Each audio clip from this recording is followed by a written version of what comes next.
Good morning, good afternoon, or good evening, whatever time it is that you inky savages are joining us for episode number 159, right? 159. I can't believe we're at 159 of the PenBoyRoy Pentertainment podcast. Thanks for joining us. So, busy week. So today is Wednesday. We're recording. Hopefully, I can upload it today. I apologize for anybody who is, biting their nails waiting for the next episode. Don't get used. I don't want anybody getting used to episodes being bi-weekly. I want to do this every week, but sometimes life gets in the way and we can't. Look, I haven't even gotten a haircut yet. So I haven't shaved in like 8 hours. That's your 5 o'clock shadow. That's my 5 o'clock shadow. Right. So what is this that Bryce is asking me to have you talk about? So Bryce, sometimes he has new things to discuss with the sponsorship read. Other times you need to go back to the well. Right. And in this case, this kind of blends in also with Goldspot at the same time because we're talking about the Bennu Talisman Sakura fountain pen, which was a release that happened back in March, and it was very successful, went very, very quickly. It was actually only half of the shipment of pens because with the talismans, we usually get 300 pieces. In this case, we had gotten 150 and thought, hey, with the other editions not selling out like crazy quickly, that maybe by the time that the other 150 will come, that 150 will be done. However, people just gobbled these things up like crazy, so it does look like it's sold out on the website. It really, the first shipment sold out, but we're still waiting on the other half of the Bennu Talisman Sakuras, which is a beautiful pink and blue pen. It's great for spring or early summer. It's such a beautiful, unique resin that only Bennu can make, that has little holographic pieces of flowers that are in it that kind of look like sakura blossoms being carried off into the breeze.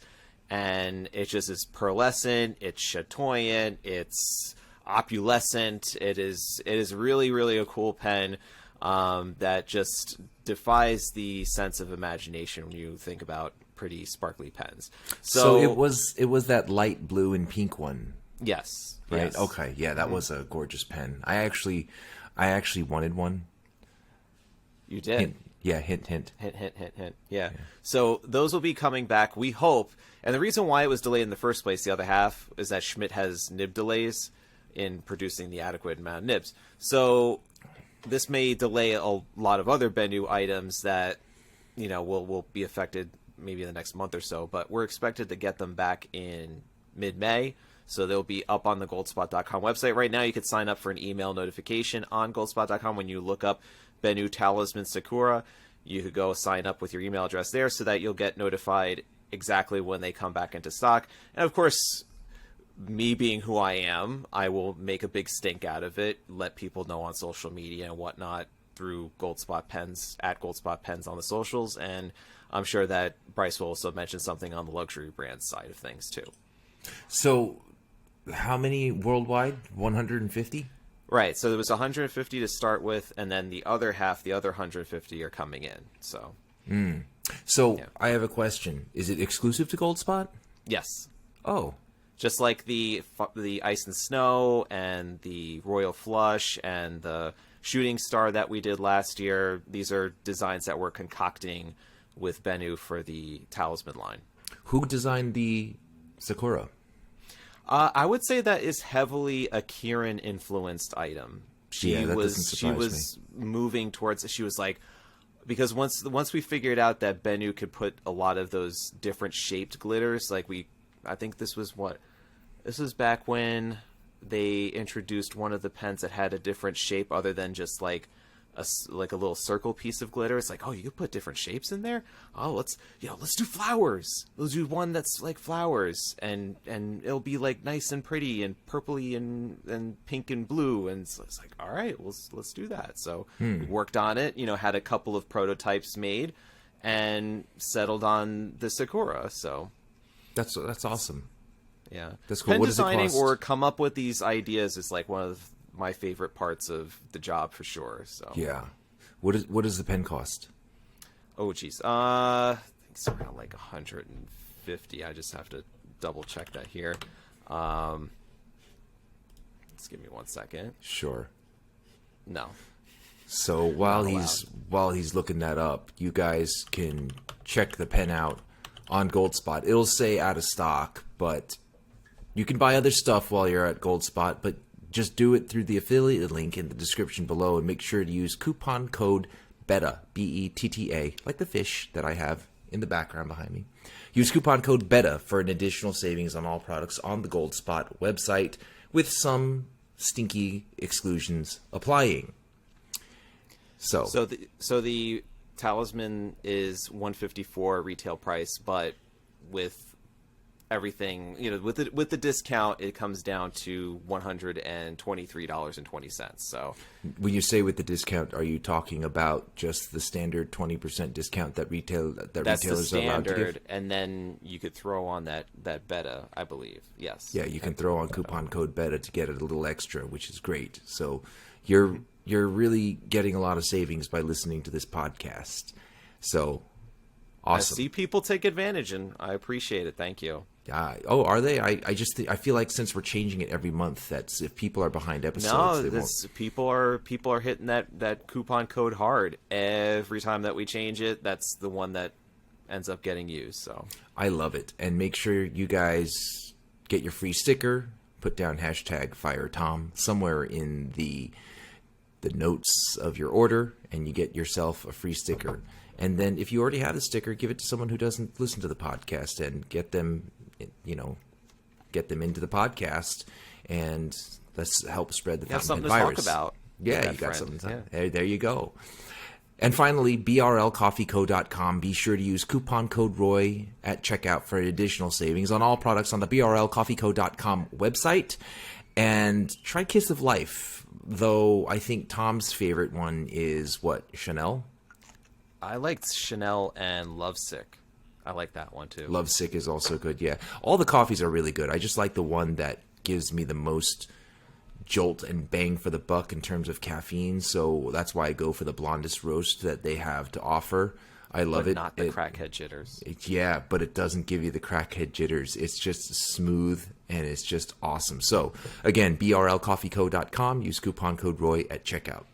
And Goldspot, the affiliate link, you use coupon code BETTA for an additional discount. And thanks to Bryce for not updating things on time, and we have to wing things, and I don't get to read it and make fun of his hastily written sponsorship reads. I actually really enjoy doing that. When he writes stuff out, sometimes he'll write the wrong word, and I'll just read it as is and make fun of him. You guys got to check out the Luxury Brand Instagram page, and also, I don't know, maybe Bryce's personal page, because he just got a new fish. He spent $50 on a tangerine colored betta fish. He actually sent me a picture of it. I finally got to see it. It looks like a sports mascot. It does. It's so really colorful. Really cool, colorful, unique looking fish. Jumped out of the tank over the weekend. No, really? Yeah, I shit you not, man. But don't they? Aren't there lids to these things? I don't know much about this. Yeah, no. So Monday morning he sends me a text, and he's like, "The fish jumped out over the weekend." So he sent me a picture of the way his lid setup is, and the lid setup is there's about maybe 3/4 of a centimeter space for it to jump out of, and that's where it jumped out of. Yeah, I'm like, whoa. Just please tell me that the fish is okay. No, he jumped out of the tank and was out of the tank over the weekend. Yeah, it was such a beautiful fish. Yeah.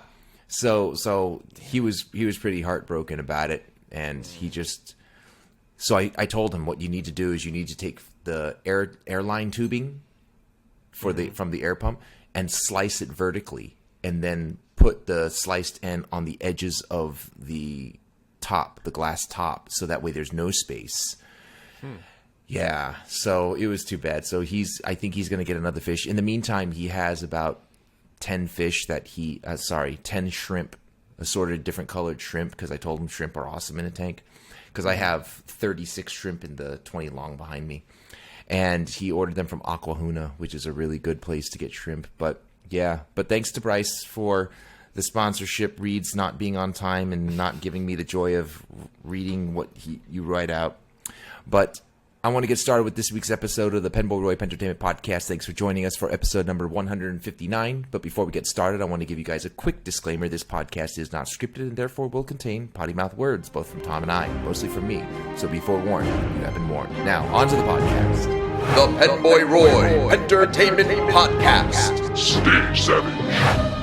So I need to know this. Could you take any of those shrimp out of your aquarium right now, throw them on a skillet and eat them like a normal shrimp, or are they a different type of shrimp that I'm thinking of? Well, the shrimp in my tank is called Neocaridina. Okay.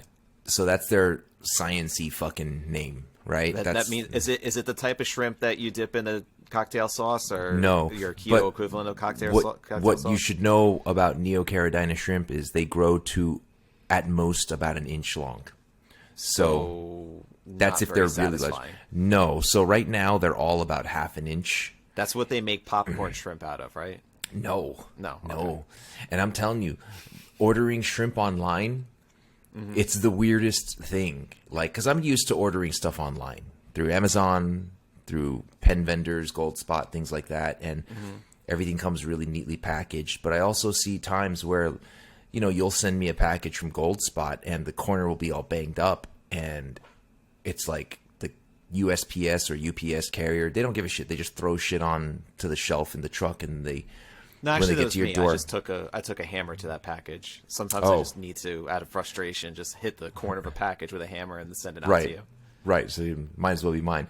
So I was very hesitant about purchasing shrimp online. I had never purchased a fish online. I've only ever purchased shrimp online, and so far, no issues. So the first batch of shrimp that I bought was Amano shrimp, and that was on Amazon through Swimming Creatures, a very good seller. And when it came in a box, and there was like a dent in the corner. So I'm like, fuck, these shrimp are going to be in like shock, and they're going to be traumatized. But when I opened up the fucking box, it's like a USPS box, right? And there's some sort of like cottony insulate inside the box. It's like, I don't know how to explain it. It's like fucking kinda asbestos. Like insulation or something? Yeah, it's insulation. It's like asbestos or something, you know, which is really healthy. So I carefully removed it, and inside all of that like cottony, powdery, insulative material was like popcorn paper, right? But it's not just regular popcorn paper. It's like foil coated popcorn paper. Okay. And then they use packing tape to seal the popcorn paper, like super insulated. Like, I'm telling you, people don't, like, these nuclear places, they don't pack nuclear waste this insulated. That's how insulated it was. So I had to like carefully use a razor blade, cut open the tape for the popcorn paper foil insulant, and I opened that up, and then I pull out the fish bag, and it's a fish bag, 2 fish bags, right? Like, they double bag it basically. Okay. And the shrimp are inside, and they were all alive and well. So that was Swimming Creatures on Amazon, and I put the 14 Amano shrimp in my tank behind me. The tank light just shut off because I'm on a timer. It's on a timer, rather. And they're doing well. Well, one died, and I think it might just be from water parameter changes or shock or something, but the next day one was dead, but 13 are doing well. And then I went to Aquahuna, and I bought 8 yellow rice shrimp, which is the same species, Neocaridina. They're just yellow, and 10 red cherry shrimp. And they didn't pack it as well, but Aquarium Co-op, the supplier of, like, you know, plants and stuff that I buy for the tanks, they recommend them, so I bought them. And the shrimp are all no DOAs, no deceased shrimp yet. They're all swimming around, doing really well, cohabitating well, getting along with each other. Yeah, no undesirable elements come in there and messing up the ecosystem. I'm surprised because like bettas usually like hunt shrimp, but Dr. Evil's not doing that. I guess he's not so evil. And then I got I ordered from Swimming Creatures online on Amazon another 10 Blue Dream cherry shrimp, or Blue Dream Neocaridina. And this place, Swimming Creatures on Amazon, they say you're buying 10. They say they're going to include 12, but both times I bought from them, I got 14 of each. Nice. They give you a baker's dozen of shrimp. Yeah, but they do it just in case one dies in transit and stuff, or two die in transit, just in case. I like the aspect of like over delivering, just a little bit. Swimming Creatures on Amazon, they certainly over deliver when it comes to shrimp. I don't know if they sell fish, but they definitely sell shrimp, and shrimp is a huge market now. Shrimp is really popular, and I can totally understand why. Did I tell you that actually breeding shrimp is pretty lucrative these days? If you want to get into like a little side business of breeding shrimp. So I was actually, first of all, I'm the worst person to do any kind of logistics for selling something. That's why whenever we have giveaways, you will not be taking the time to fastidiously wrap the shrimp in many different layers and make sure that it is prepared for its journey. Yeah, I'm so fucking stupid. I'll probably just put them in a paper towel and roll them up and then throw that in a box, right? No, but the Swimming Creatures, I haven't had any deaths. They're all doing well. As a matter of fact, 3 of the blue shrimp that I have are super pregnant with eggs.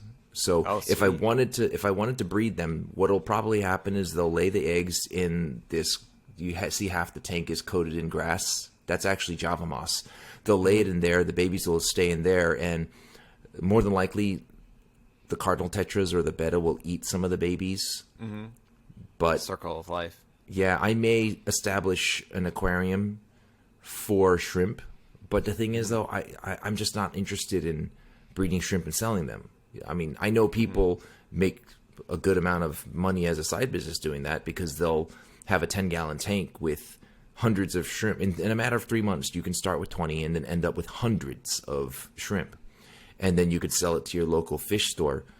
But I don't know how that goes. Like if you owned a fish store and some guy just walked in with a bag of cherry shrimp and is like, "Hey, you want to buy shrimp?" Would you be like, "I got this shrimp, man. Right. Choice shrimp. You want it?" Yeah, I just don't know how to do that. I don't know how to get into it, and I don't know if I have the energy or desire to do it.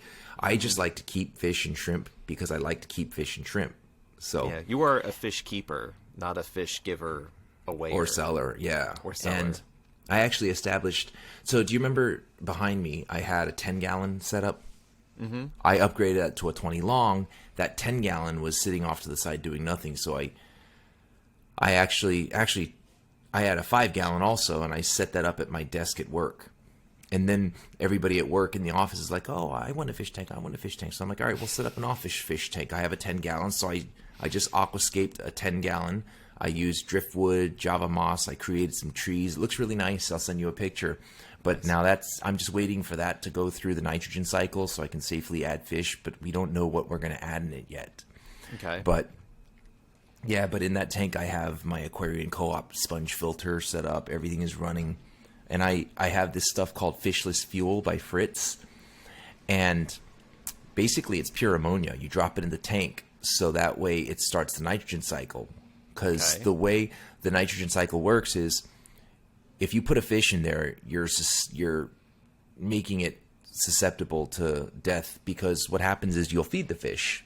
The fish will poop. The poop excretes ammonia, and that burns the gills of the fish and kills the fish. It's highly toxic. Okay. Now, in order for that ammonia to not kill the fish, a bacteria called Nitrosanoma, I think it's called, or anyway, it's a strain of bacteria. It eats the ammonia, and the ammonia turns into something called nitrite, which is as harmful to fish, because whereas the ammonia would burn the gills, nitrite attaches to the hemoglobin and prevents oxygenation. So they literally drown in the water. So another bacteria, Nitrobacter, I think it's called, that consumes the nitrite and converts it to nitrate, which is far less harmful to fish. But that's why I load up my tanks with live plants, because live plants literally consume nitrate. Yes. So that's called the nitrogen cycle. So before I put any fish in there, I need to make sure there's zero ammonia, zero nitrite, and a little bit of nitrate. But in order to do that, there needs to be an ammonia source, and I don't want it to be a fish and his poop. I just add the fishless fuel, which is the ammonia, and then that kickstarts everything. So it takes a few weeks for that to go through the cycle, but once it goes through the cycle, it's safe to add fish without putting the fish in harm's way. Because my thing is, I know it's just a fish, but it's still a life that I'm responsible for. I don't want to cause its death. You never feel good. The whole aspect of building an environment, of going through all this effort is to give a fish its home. Is to take care of it. So you might as well do it the proper way and set it up so that they could live, because if you cut corners, then you're just kind of defeating the purpose of having it in the first place. Unless you're that type of person that just loves to put things in a cage together and just like see it die or like fight each other to the death. And in that case, there's probably something wrong with you. Yeah, 100%. You're a piece of shit. Yeah. But sometimes people do that because they don't know any better, or because they go to a Petco and the person working there doesn't give a shit. But like the other day, and it irked me, and I saw this lady with her child. The child picked out a fish, and then the lady was buying a starter, like a 1 gallon tank kit. It comes with whatever, And I'm like, wait a minute, you're buying the tank and the fish on the same day? She's like, yeah. I'm like, well, do you have other tanks? She's like, no. And she's like, oh, but I'm buying the dechlorinator. I'm like, that's great, but... And I didn't want to be that guy that just like random person, just like, I don't want to be that guy at the gym that goes up to people doing things. I know you didn't really ask for a tutorial on how to take care of a fish, but you are going to kill that fish lady, and then you're going to have a very upset kid on your hand. Well, and not just that, the fish is going to suffer. That fish's blood is going to be on your hands. Yeah, and I felt bad for the fish because, the fish may survive the nitrogen cycle. It's only one fish. It may survive the nitrogen cycle. But if it does, it's experiencing excruciating harm during the nitrogen cycle. And I think it would be I told her I think it would be best if maybe you set up the tank and then do a little research, or do a little research then buy a tank. But she was just like, oh no, it'll be fine. When I was a kid, we kept these fish in bowls and changed the water once every couple of weeks. I'm like, all right, what am I going to do? I can only, as nicely as I can, say what I can say. I can't really make her do anything. Mm-hmm. You know what I mean? But unfortunately and fortunately, betta fish are pretty hardy, so they'll survive the nitrogen cycle oftentimes. It's just... Can you imagine if I put you in a room filled with ammonia gas? A little bit of it, you'll survive. I was going to make the analogy of like sitting in a bathtub of your own feces for days on end and not being able to change the water. Yeah, that's gross. But yeah, not only is it going to be terrible for you to actually live through that, but it'll probably irritate and give you all sorts of different things that are going on with your skin. You'll survive, but you'll suffer too. But I like to compare it to being in a room with ammonia gas. Enough for it to cause harm, but not enough for it to kill you, right? So like I think what it is for it to be immediately dangerous to life and safety is 300 parts per million. What if I put you in a room and I put in 100 parts per million? It won't kill you, but it'll fuck you up and you'll suffer. And I just obviously I didn't say any of this stuff to her. I was just saying, maybe you should do research. Maybe you should, she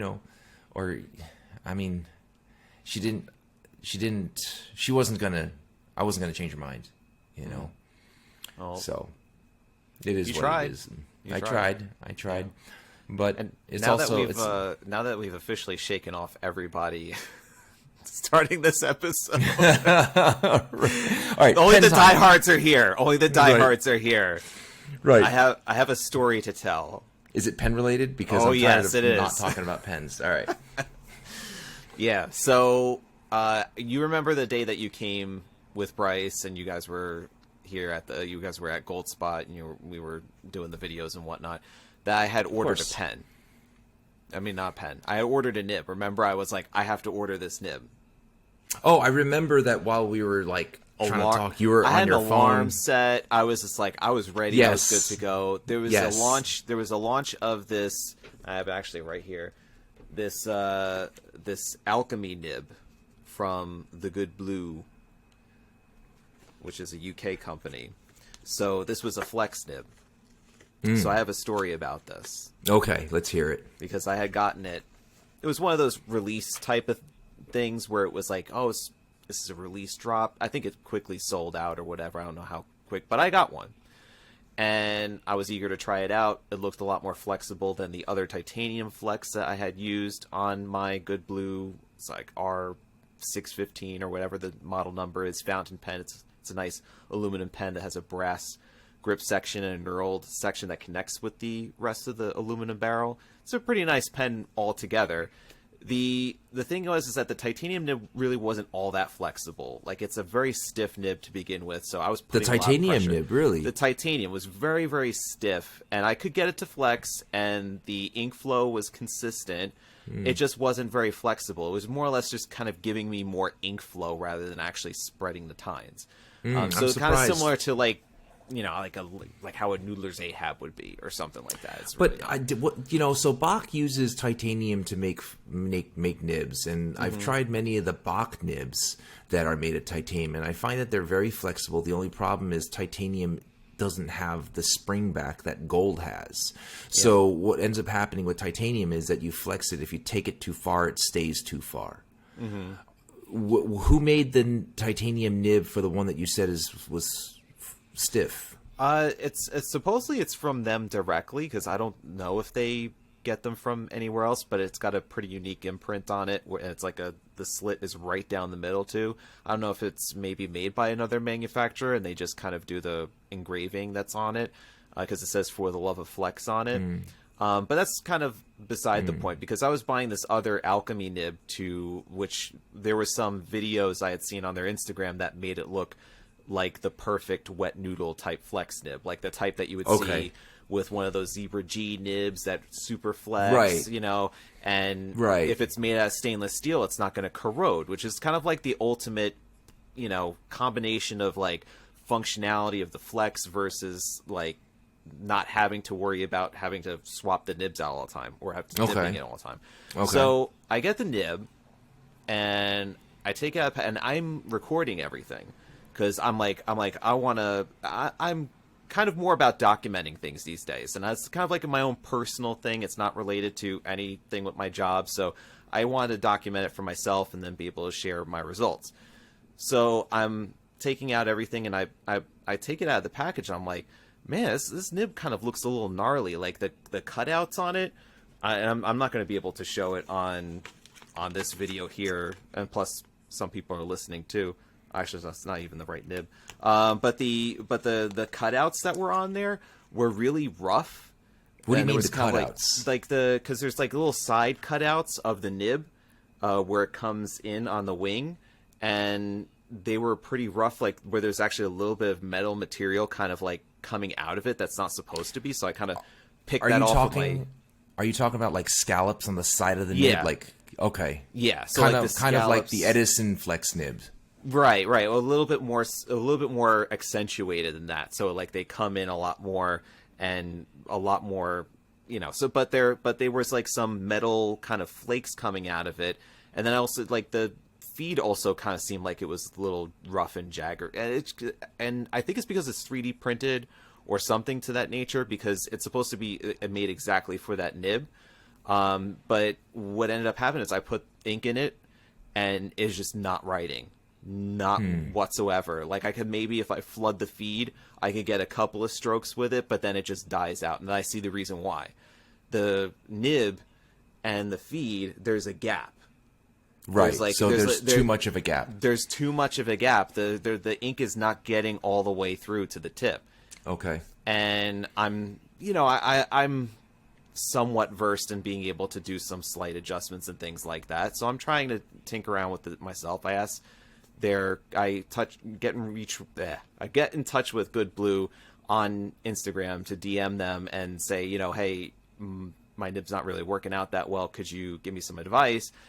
And they say like, okay, well, maybe you could try, kind of pressing it against this would be like, my left hand would be like the nib and like the feed would be here, and you kind of press it down on the paper to kind of see if you could sandwich and get that feed to be fully pressing on the nib again. Right. But try my best. That did not work out.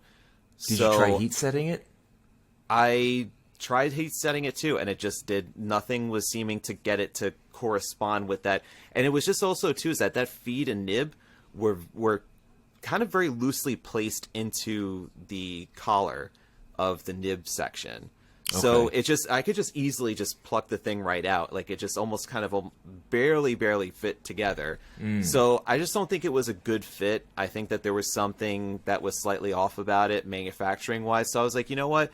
I gave it my best shot. I asked them about it. I think it's time that we, I was like, I give up, what can you do? It's like, we'll send you a replacement. Okay. Then weeks go by. I'm like, what's going on? Like, I've asked you a while back, is there any update? It's like, oh, sorry. I'll get back to you. I'll send you an answer. What's going on by Monday?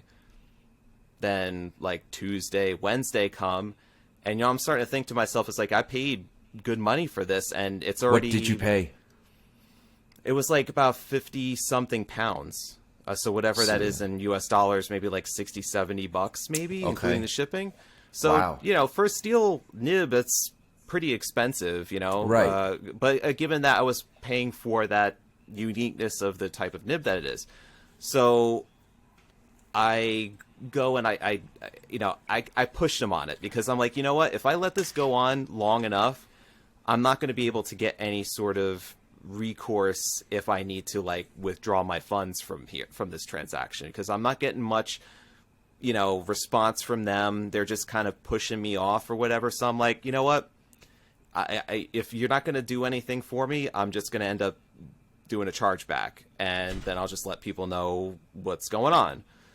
So then I got a response from them, was not very pleasant, very rude, I think. And I mean, I'm in customer service, so I know. I feel that I gave them enough chance to make this right, and then I was just like, you know what, that's it. But so then they ended up giving me a refund, but they gave me a little bit of some of that curt attitude right back at me. So, what was the response? It was basically like you want me to read it? Yeah, read it, because your perspective, and I'm not taking anything away from how you felt about what they said, but there might be something lost in translation, or I might hear it and think, oh, they're being dicks, or they're, that's not, I'd rather you just read the response. Let's see. Well, actually, I'd rather you read what you said to them, because you essentially threatened them. I'm on your side. But you essentially told them that you're going to blast them on social media if they don't do the right thing. Oh no, I didn't go specifically that route. I just said I've been waiting without an answer since March 11th, and this was March 3rd. What was last Thursday? It was like the 30th or the 31st or something. It was I think it was the 30th. Yeah. So I've been waiting without answers since March 11th, and I still have a bad nib that I can't use. I said, you have until March 31st, and then I'm issuing a chargeback, and others will know how this transaction turned out. So, that's what I get. Wow. I'm a person, too. I understand your frustration and apologize for the delay in radio silence on my part, but there's no need to issue ultimatums. And they gave me a refund on it, and then said as for letting others know, that's your prerogative. We're a small company and didn't have the resources or interest in engaging in an online battle of he said, she said, so you're free to have at it uncontested. So. Well, fuck them, number one, right? And number two, they could have just said that. right? Like, hey, at some point, instead of just ghosting you, just be like, hey, listen, we're a small company. We got one guy handling all of this, so we're sorry for that. You know what I mean? But they didn't have to ghost you for like the last 3 weeks. That's what I mean. Like, I mean, it's one thing to hide behind that and say, oh, small company, whatever. Yeah, if you have that mentality, that's exactly where you're going to stay. Is you're just going to make that be an excuse. I mean, you can't these days because you're up against everybody. You're up against people in another corner of the world that is, fighting for the same customer you are. So you're not going to, you're not going to turn around and tell me that you couldn't have just given me a little bit of an update, or maybe that other time that I asked for an update and when you said you were going to give me an update on Monday, actually give me an update on Monday, as opposed to letting me then try to get back in touch with you and then getting more upset about it. Like, that just, there's continual lapse in... Right, so it's not like they just missed to respond one email. Right. There was several. And that's what I'm saying, though. Like, if they said they're going to get back to you on Monday, that Monday they could have just turned around and be like, hey, listen, we're swamped. We're a small company. We got like one guy. I apologize. We are going to make this right. Can you just bear with us? You know what I'm saying?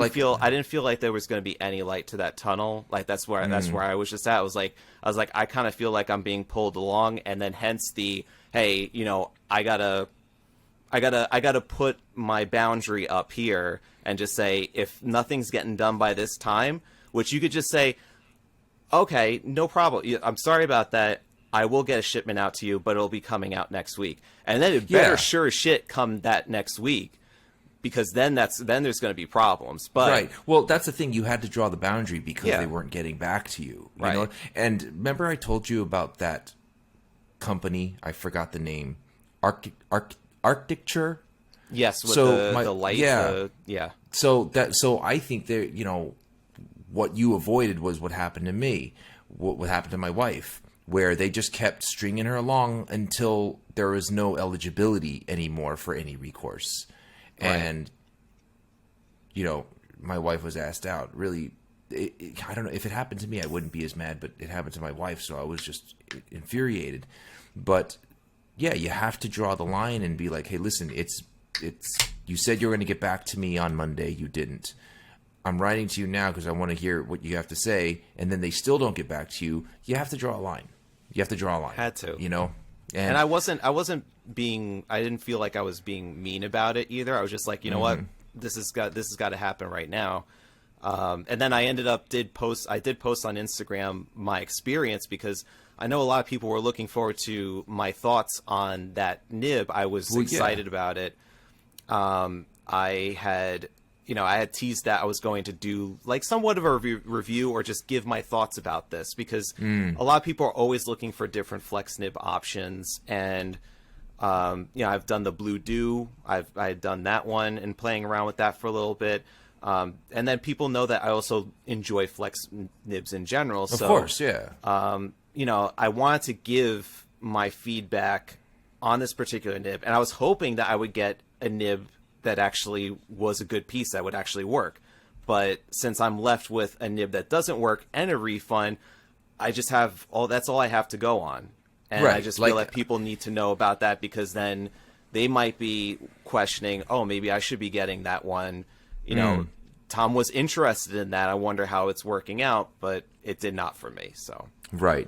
I mean, listen, I don't think you were wrong. Would I have said it differently? The way you kind of said, I'm going to do it. I'm going to issue a charge back, and I'm going to let people know about how this transaction went. I mean, I understand. I get it. I also see where they could have sounded like you were threatening to try to get them like canceled, or, you know what I mean? Like, because there's so many people that they don't know who you are. Yeah, I kind of get that impression that they didn't know me from Adam. Yeah. And when I say they don't know who you are, I'm not saying, oh, they don't know that you're one of the bigger influencers in the pen world. I mean, they don't know your personality. They don't know what you mean when you say something like, I'm just going to issue a chargeback and let people know how the transaction went. me knowing you, I know that you're not saying you better do what I want or I'm gonna try to fuck you over. I know that's not what you're saying. I know you, and I know you're saying, listen, this is all I have to go on. I'm going to just share my experience. You know what I mean? They could certainly take it as, oh, this guy's being a dick. He's threatening us. But, at the same time, they deserve it. Like,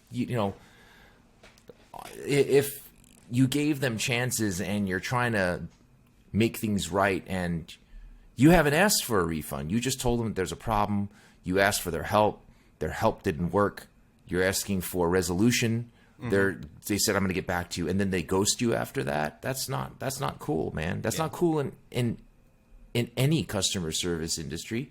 I certainly wouldn't want that to happen to me, and it has happened to my wife. I'd be really pissed off too. So I do see where you came from. Like, if you were mad when you wrote that, then fine, great. I tried to emotionally distance myself from it because at the end of the day, it's just a nib. It's just really like it's. Yeah, I get that, but it's not about the nib at this point. You know what I mean? And really, the main thing was that by my issuing basically just a statement that this is what's going to happen. I need to set this boundary here because this transaction just is not working out. That it's just, that's what it was. It's just that, hey, I'm just letting you know that this is where this is going if nothing happens by this day. Right. And it really wasn't any, I still don't have I don't have any malice towards them. I don't really care. I just want to be done with it, one way or the other. Either get the nib that I wanted to get and be happy with it, or get my money back. And then that way I'm not ripped off.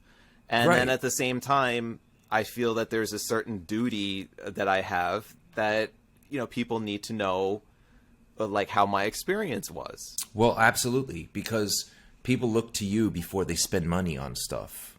They look to you before they, especially when it comes to Flex, because when it comes to Flex, you're Mr. Flex. And if they're going to go and spend money on something and it turns out it's crap, like, you might have circumvented, or rather prevented, dozens of people from spending $60-$70 on something that they're going to hate.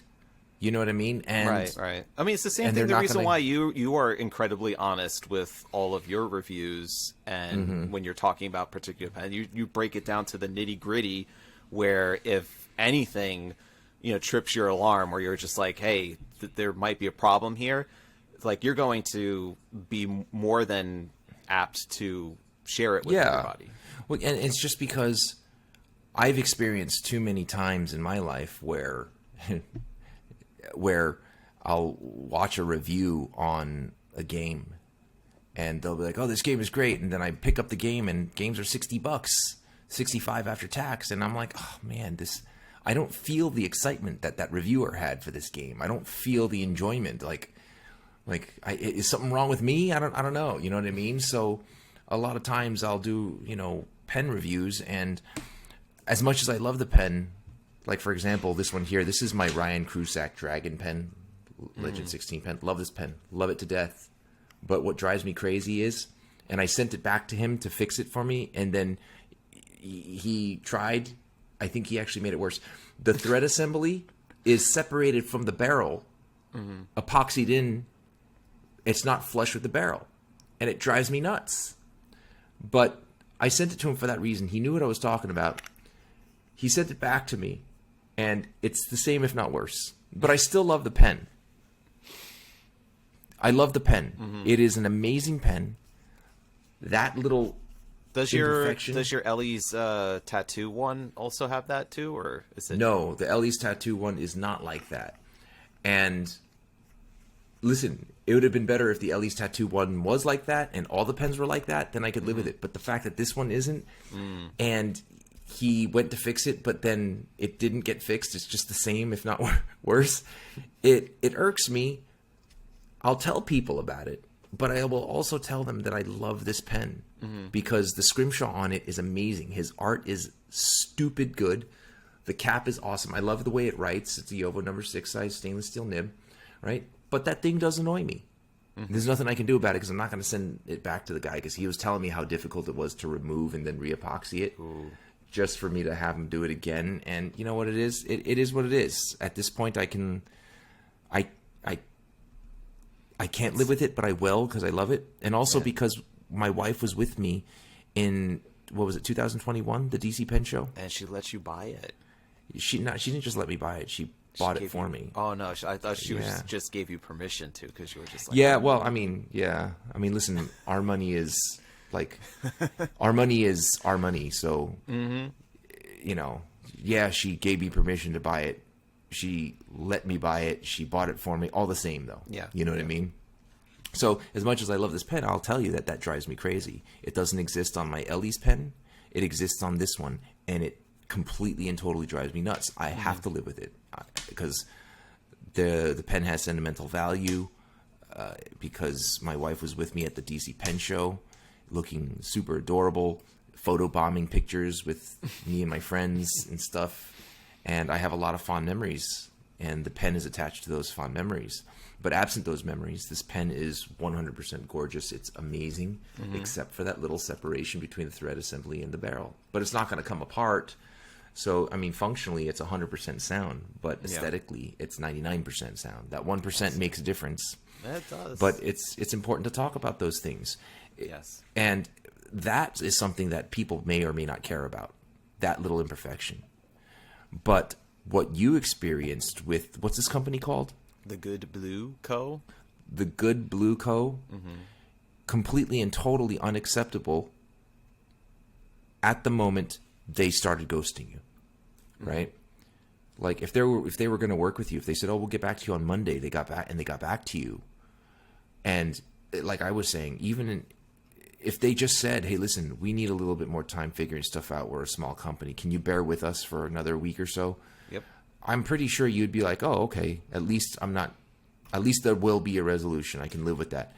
But not responding to you for 2 weeks, 3 weeks, and making you chase them to the point where you're like, "All right, this has to stop. I'm not going to take this lying down." How would I have said it? I probably would have said it differently. You know what I mean? I would have been more passive aggressive about it, to be honest. Oh, yeah? I would have said something like, "Hey, I'm just trying to review this pen. Check out my channel. People have been looking forward to this review. I want to get the review out, but I don't want to review this because this just might be a fluke. So if you could make haste with sending me a replacement, I'd really appreciate it." You know what? That is actually a really good approach because that it does give like a sense of urgency, and yet it's completely telling the truth because I mean that's what at least that's also the situation from you my were perspective, in. Yeah, that's my situation as well. It does sound a lot nicer and less like abrupt. Yeah, so I think but me being very like blunted to the point, might have come across a little too blunt and to the point. Yeah, and what I'm saying is, from their perspective, there's a possibility that they thought that you were just being threatening because they don't know you, right? And I'm not saying you were wrong. I'm on your side. If that's what you were doing, fuck them. Then they deserved it. You know what I'm saying? I'm just saying that their response to them is probably justified, and their reaction to it might have been like, "Holy shit," you know what I'm saying? Because your email to them was short and to the point, and there's nothing wrong with that. You know what I'm saying? Yeah. I think it had to do with some of it had to do with this issue that I had probably a few weeks ago when I went to this new pizza place, and they said it was going to be 30 minutes. I show up there to pick up the pizza, 30 minutes on the dot. I have a receipt that says when I paid for it. I'm sitting there in the restaurant, which is not really much of a restaurant. It's just there's the counter. There's like 2 6-foot tables that people could eat food there. So I'm sitting there in the restaurant waiting, and another hour transpires after that. And I get seeing people come in, that, I kid you not, ordered food when they got there, sat down, ate it, and then left while I'm still there. And it's not like you have 1,000 customers. I'm still just sitting there. And you get DoorDash drivers coming in. DoorDash drivers are pissed off because they're like, we're not being paid to wait for food. Like, it has to be ready. It's like, I don't know what DoorDash is doing. They're putting these ridiculous times on here. We can't, like, they're saying half an hour. We can't do that. So they were a mess. So eventually at that hour mark, I was just like, you know what? It was like getting close to 8 o'clock. It's like my family's still waiting home. I'm like texting them updates and stuff like that. I just go to the front. I'm like, I give up. I just want to refund. Because I was just like, I was so tired. I was so hungry. And then they were like, "Oh, what did you order?" I had a regular pie, and what they had, a Detroit style pie. That was it. It was plain. It was just their 2 pizzas. So they ended up basically stealing from, there's an expression, stealing Peter to pay Paul. Like, they just took 2 pizzas rando off the top of the pizza oven and just gave them to me so I could just go. I'm like, why didn't this happen before? Like, I don't understand. Like, they see me there, Yeah. It's just, yeah. That probably has something to do with it. I think some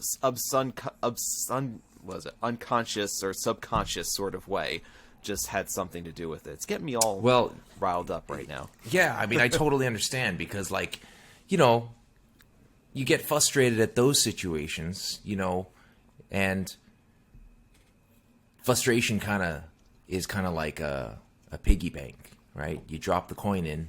The coin being frustration, it stays there, and then it's still there when you experience something else that's similar.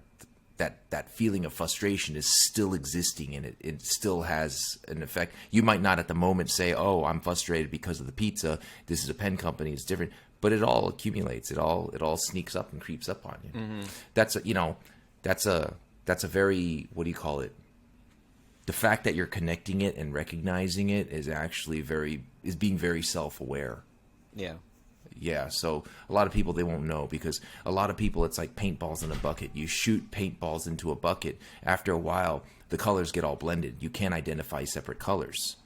You don't know what they are. You just know that it's there. And that's how I think anger works. You shoot different colors into a bucket. Over time, the anger kind of just continues to build up until it's just one mess, and there's no way to decipher the different colors and identify what they are. Just like events in our lives, little things piss us off. Right.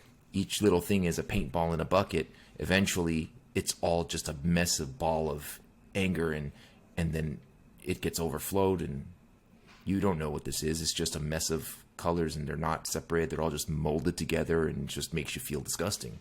Yeah. You know what I mean? And I think that's what happened. But what's fun is I feel like talking about it makes it feel silly and almost like insignificant, and it almost diffuses the frustration or the anger part of it. It doesn't. It makes it like kind of lose its power a little bit over you. I think that it's not that it makes it silly.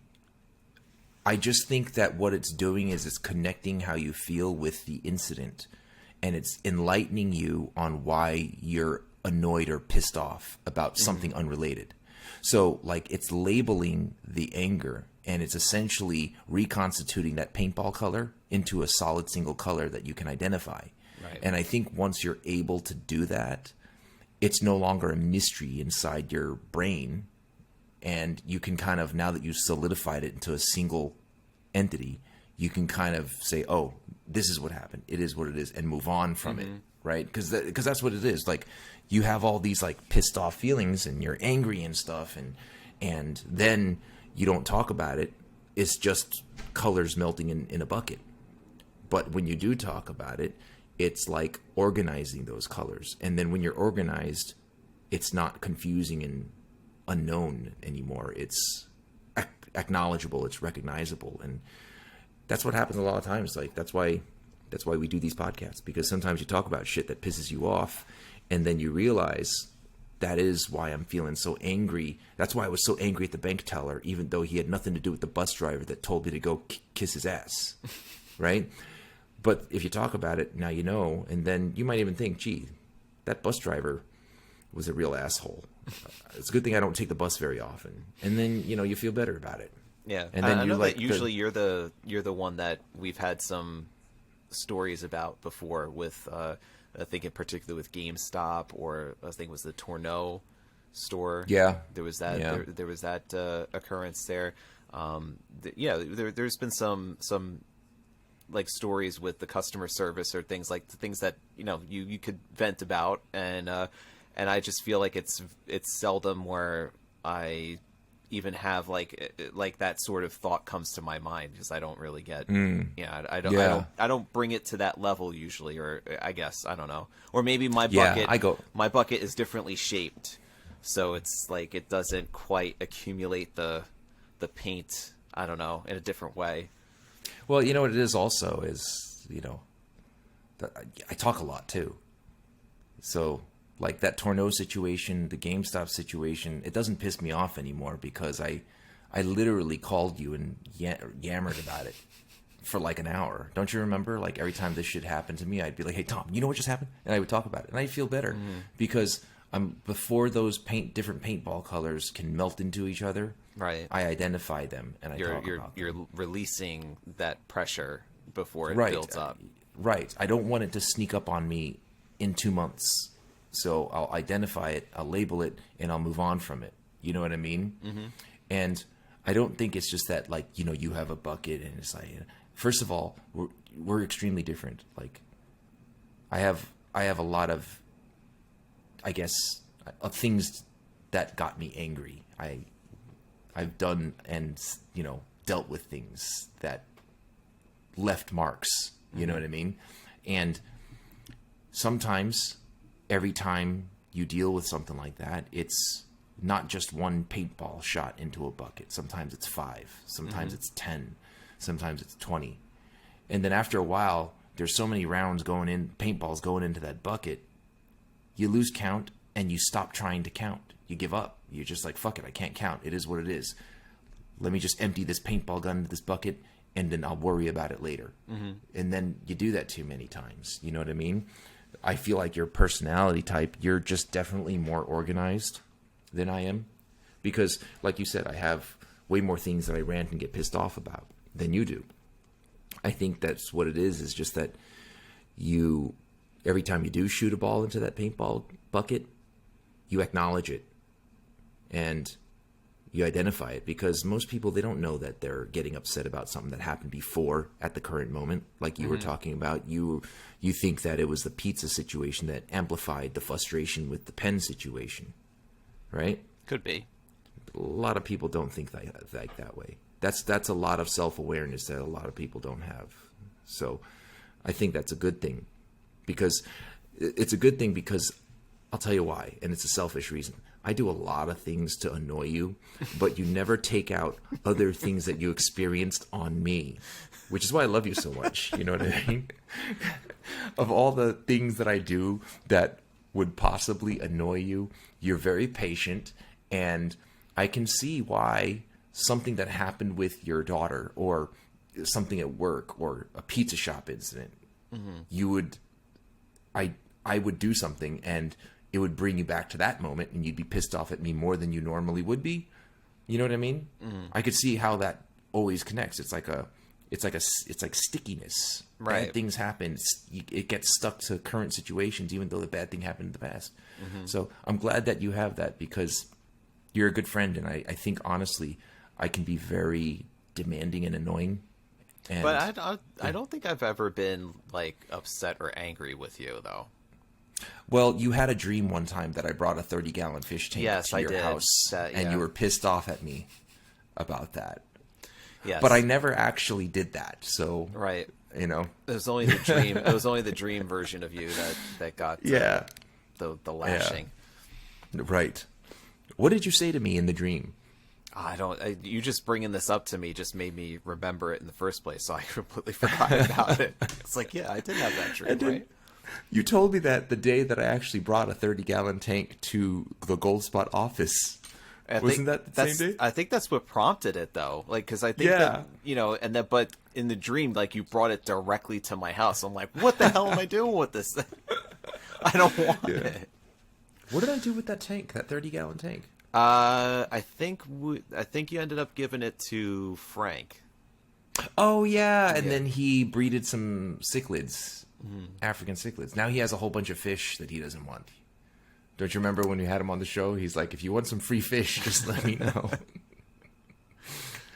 I think it's great though, because he's this. I mean, he was the owner of Narwhal. Might not be anymore. Might have. I don't know. I don't know what's going on. I don't know if I'm supposed to even talk about this. I don't know. I think it was announced that there was being some changes being made where his partner is going to be taking over all of Narwhal. Taking over all of Narwhal so he could pursue other pen projects. So right. Yeah, but that's something I think we'll get into. We could probably get into like later on. I think we'll probably have either Sam or Frank on in a future podcast. Well, let's have Sam on because we never talked to Sam. We already talked to Frank. You know what I mean? Yeah, he's had his pass once. That's it. Yeah, I wanted to have Frank on during the whole Twisby Narwhal debacle, but I wasn't willing to do it unless we were able to have a representative from Twisby also talk. And me knowing that would have been a pay-per-view right there. Oh, I would have loved that. I would have loved to have been the referee on that one. But the thing is, I wasn't able to get anybody from Twisby to willingly be on the show. So if I wasn't going to have Twisby on, I wasn't willing to have Frank on. But if we're going to talk about unrelated stuff and his new endeavors, I'd be more than happy to have him on. Yeah. 100%. But he's got to stop fucking rubbing the microphone when he's holding it. Because remember, he just kept rubbing the fucking microphone and it just kept making that noise. Well, that was back. So now that we're doing it with this video setup, we can actually do it on separate computers. But that was when we were just doing it audio only, and I had to use the one microphone between the both of us, and then had to share earbuds so that we would be able to listen to the same thing going on. So it was just very. That's right. Yeah. Yeah. You know what the thing is? I didn't even know podcasting software existed until we had Kirk Spear on.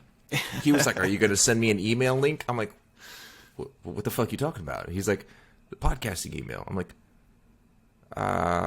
yeah, man, I'll send that to you." And then I started looking it up furiously, and I found it, and I'm like, "Oh, I guess I'll just do this." You know, It worked out really well. Yeah, it's good because then we could have it a video version on YouTube, and and then it's easier to connect with people with guests around the world, and then see what they 100%. Look like. You know. Yeah. I actually want to redo some guests too. Let's redo it. Like I want to get Ryan Krusak on again and talk about what he's been doing that's new. And well, just know that he still may have troubles with his internet connection. So that's right. This fucking guy still uses what the dial-up 56K action. Yeah. So. I don't know. We'll see. I want to get Ryan Krusak back on. I want to get some of the people that we interviewed back on and have discussions and stuff. You know who I want to get back on, but he won't come on? Who? The fucking chart pack guy, Gary Lang. Oh, Gary, about the Pelican prices. Yeah, because when we first talked about a year and a half ago, was it a year and a half ago? That was when I decided to go on vacation, the water park. Yeah. And he forgot to tell you, then you were like, I scheduled this interview with Gary Lang. Yeah. He had said he was willing to be back on in 6 months to talk about the updates. So I contacted him about 2 or 3 times, and he's kind of ghosting me. Yeah, still with the new 800, that really nice looking green one that came out. Did you see that one? That one. Yes, I did. Retail $8.80 for US, right? $8.80, and then it was like 25 cents in Europe. Yeah, it was basically like a quarter in Europe.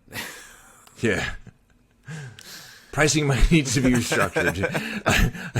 It's a little bit. So, what is it in Europe though? For real, I think retail price in Europe is like it's around like the 700s. It's like so that's closer. Euro. No, I'm just saying like that's the retail price. So then they're going to be discounting it on top of that. Yeah, but 700 and something euros is close to 880 though. That's what I'm saying. No, euros. Yeah, is I think not around there. Let's see. I'm gonna look it up. Look it up. What's the because name I of don't the wanna, color again? Was it like some green demo? That's it. Yeah, but just because I don't want to fudge the numbers and get it wrong and make it look like that the gap is huge if it's not. Oh. Right. Let's so take a look very quickly. MSRP in the U.S. you said is $880. Mm-hmm. What is MSRP in Europe? Let's see. Okay, so yeah, MSRP is $880. Most domestic In US? Yes. So like including a discount would probably be sold for around $704 US. Well, forget about the retailer discount. Just talk MSRP so that we're sticking with one number. In Germany, for instance, the RRP, MSRP, whatever, is 650 euros, which ends up being 707.16, which then they would drop it after that. Okay, so 716 versus 880. Mm-hmm. That's not as bad as it used to be. Like, for example, I remember the Pelican M800 Renaissance one. The MSRP in Europe was $555, and the MSRP in the US was like $850. Mm-hmm. You're talking about $100 difference here, so that's improved. That's much improved from what it used to be. But like I said before, it's like when you're competing for sales around the world, it is a world game, because a lot of these European dealers, they have their websites are translatable to English, even if they have it a different language or whatever. But they will ship to the US, free shipping, express. They'll have. Well, let me ask service. you, on top that 717. What did you say? It translates to 700 and what? 707.16. Oh, 707.16. So I'm not saying that there's not a disparity anymore. There certainly is, and that gap needs to be filled. I'm saying the gap has gotten smaller, is what I'm saying. You know what I mean? And I'm not trying to justify the $707 to $880. I'm just saying that the gap used to be not $100. It was several $100s. It's no longer several $100. Yeah. What is it is there like a VAT you have to pay if you're buying out of Europe? So once the VAT is excluded, the retail then drops to was it the RRP? So with a retail of about so once the VAT is excluded, so if you were not purchasing within the EU, you're purchasing from like a German dealer, then the price drops to $504.65. I'm confused. Well, so what scenario are we talking about? If you're not purchasing from the EU? So the VAT only applies to if you're purchasing within the EU. Like if you're getting it shipped within the EU, you have to pay the VAT. But okay, so what if you're buying it in New York, right? Ordering it from EU, you do not have to pay the VAT. So it's $500. So then it's $500. So then it hasn't improved. No, because that difference is $300. Yeah. So nothing has improved. So I was wrong then. Well, that's because you gave me bad information. It was incomplete. So it was incomplete. My incomplete information. Incomplete information. But then again, you didn't information. ask about VAT, so I am specifying with giving you the VAT details. Okay, so with the VAT, meaning if you're buying from Europe in Europe, is $700 and change. Right. If you're buying from the U.S., if you're in the U.S. buying from Europe, it's $500. Mm-hmm. But you may end up hit with like a customs or duty thing, which probably not. I've bought from European iguana cell. Yeah, and it's just cheaper. Mm-hmm. So the pricing is still fucked up. Nothing has changed, because that difference between $500 and $800 is exactly what I was talking about. Mm-hmm. I don't have to pay a VAT because I'm sitting in the U.S. buying from Europe. I don't have to pay a VAT. Right. Right. Okay. So there's no improvement then. Yeah. Fuck. That's that's the point that we keep trying to drive home, especially with a lot of these international brands, that they think the way that things are that they've been the same way that they've always been, where a customer's going to walk into a shop, they're going to buy a fountain pen, they're going to see the price, they're going to be like, okay, that's the price. It's like, that don't work that way anymore. First of all, people don't go walking into a store. They go looking for it online. Even if they did walk into a store, you don't think that they're going to look at the price and be like, oh crap, that's a lot of money. Let me see if I can get it cheaper on Amazon. That's just 100%. That's the first thing. That's the train of thought that goes through these people's minds. So it's like, if you're going to be able to buy the same exact product, comes from the same exact manufacturer, and you're going to be able to save yourself $200, $300 for it if you buy it overseas, people are going to do it. That's just... You know what's nuts? Just knowing the internals of the business like I do, the price of what I can buy that pen for in 500 and change is the same price that, if not less than what Goldspot would pay to put it in their shelves. Oh, it's it's pretty close. Which is insane. So instead of buying from the distributor, you should just buy it directly from Europe. Yeah. Just buy, you know what I mean? I was thinking to myself, oh my God, would it be hilarious if you just spite them by just buying up all of their stock? But then again, they would buy more from Pelican. You just keep buying them. And you just keep stockpiling them eventually until you have all of the Pelicans. Yeah, you just stockpile them, and then they won't sell because why would I? I mean, why would I buy it from Goldspot for $800 if I can get it from a European dealer? It's the exact same pen for $500, and then on top of that, Chart Pack will service the pen regardless of where you buy it from. That's a problem. They got to stop doing that. Yeah. Right? They originally had that plan in place, but I just did not work out. They never executed it. No, I just think that they would have a tough time turning people away, because then that would ruin the reputation of the brand, you know? I think it's also the fact that every time they service something, because they have deals with the manufacturer, Pelican. If they service something, they get a kickback from Pelican.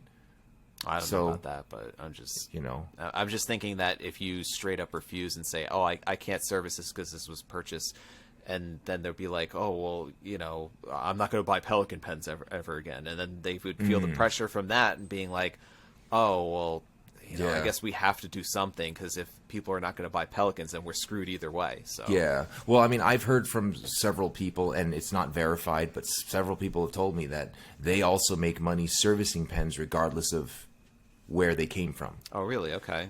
Yeah. So that's part of the reason why they won't turn away European purchased pens in the U.S. They'll just service them no matter what. And they need to stop that if that's true, because in doing that, they're just harming their own retailers here in the U.S. Yeah. A couple things I wish I really love Pelican, and I just wish, I'll just end on this, is that I wish that they would make more colors available. I wish they would do not quite as aggressive as Esterbrook, but like at least like a new 800 or 600 every quarter. That would be awesome. Esterbrook, yeah, I agree with you with the Pelican. And Esterbrook is they're like on speed. Like, I'm telling you right now, Skittles is like, what the fuck? There's another company that has more colors than us and flavors. Like shit. Yeah, Esterbrook, they pump out colors. It's almost to the point where I feel like it's if it's too, like, do you remember Image Comics back in the day? Yes. Every main character had a spin-off character, and every spin-off character had another spin-off. So there was just like too many titles until the point where it became diluted. Right. You know what I mean? And it just became too many to the point where people can't keep up, which is too bad, because the guys at Esterbrook, they pick good colors. Right? Yeah. And what are they going to do? Just they pick a great color and then not use it? I mean, I don't blame them either. And then also at the same time, the color comes in two different trims, so it's a gold and a silver trim, and then it comes in the oversized and the regular size, and then it comes in now with all the specialty nibs. It comes in like, I don't know, like 8 different nibs for each model, and you're talking like at least 40 different SKUs. So it's like, how are you supposed to like keep that available so that, anybody's like, oh, I really wanted the regular size in the silver trim, but with one of those specialty nibs.